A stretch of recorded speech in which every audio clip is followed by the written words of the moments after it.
जय झूलेलाल। अचो त अॼु खिलूं था। पिछले हफ़्ते मां गणेशोत्सव में वियुमि हिकिड़ी कमेटीअ में, त उते माण्हुनि खे ॾाढो खिलायो। उन में हिकिड़ो गानो ॻायो पंहिंजी घरवारीअ लाइ। त घणा ई फ़ोन आयो त भई इहो गानो तव्हां वरी ॻायो। ख़ुशि पिया थियनि माण्हू। कई दफ़ा ब्लड डोनेशन थींदो आहे त पोइ माण्हू ईअं फ़ोन कंदा आहिनि, सॾु कंदा आहिनि, पृथ्वी भाई ब्लड खपे। मां चयो हा साईं, हाज़ुर आहियूं, पर पंहिंजी घरवारीअ खां मां पुछंदुमि। त पुछंदा आहिनि भई घरवारी खां छो? मां भाई उहो रत जेको आहे, खून आहे, उहो उनजो ई आहे न।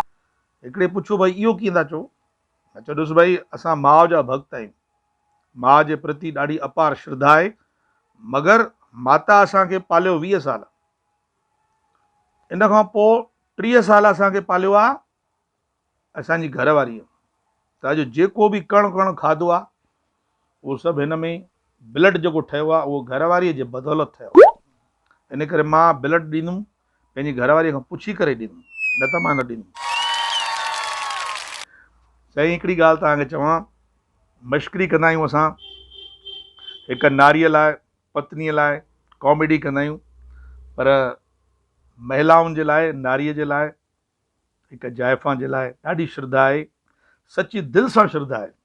छो त मां हमेशह चवंदो आहियां कि असां 2 फुल्का बि छड़ा खाऊं था न, तव्हां हुनजी काउंटिंग कयो। 4 भाती हिकु एवरेज थींदो आहे कंहिं बि घर में, किथे 8 बि थींदा आहिनि। 4 भाती 2 फुल्का हिकु वेले ते 8 फुल्का थींदा आहिनि।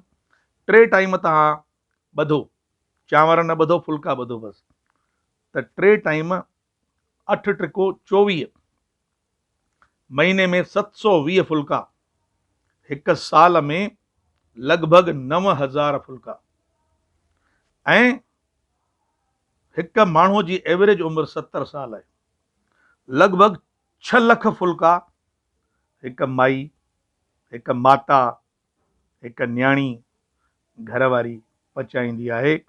उनखे मां वारंवार सलाम थो कयां। तव्हां महसूसु करे ॾिसो केॾी महिनत जो कमु आहे, पूरे जहान खे, जग खे जीआरे वेठी आहे।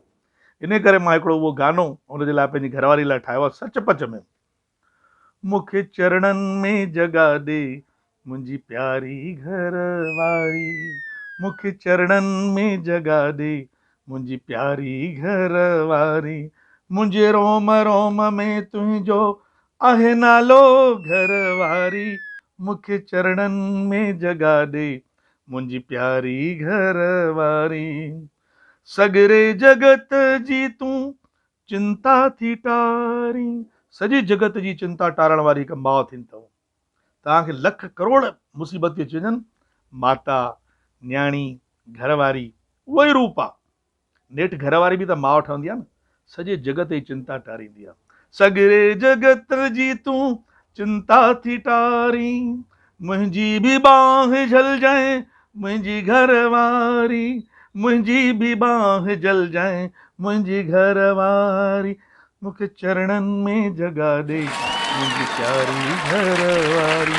एॾो बढ़िया गानो ठातो मां साईं, तॾहिं बि ख़ुशि न थी। सॾु कयईं मूंखे, वियोमांसि पासे में, चई घणा किरिया आहियो घर में? मां मस्की थो थी चए, चई न तव्हां ईअं अकेला आहियो की न ॿिया बि अथव? मां चयो न, असां 4 भाउर आहियूं। चई पोइ ठीकु आहे। जय झूलेलाल साईं, सिंधी ॻाल्हाईंदा रहिजो, हमेशह सिंधियत क़ाइमु रखिजो। जय झूलेलाल।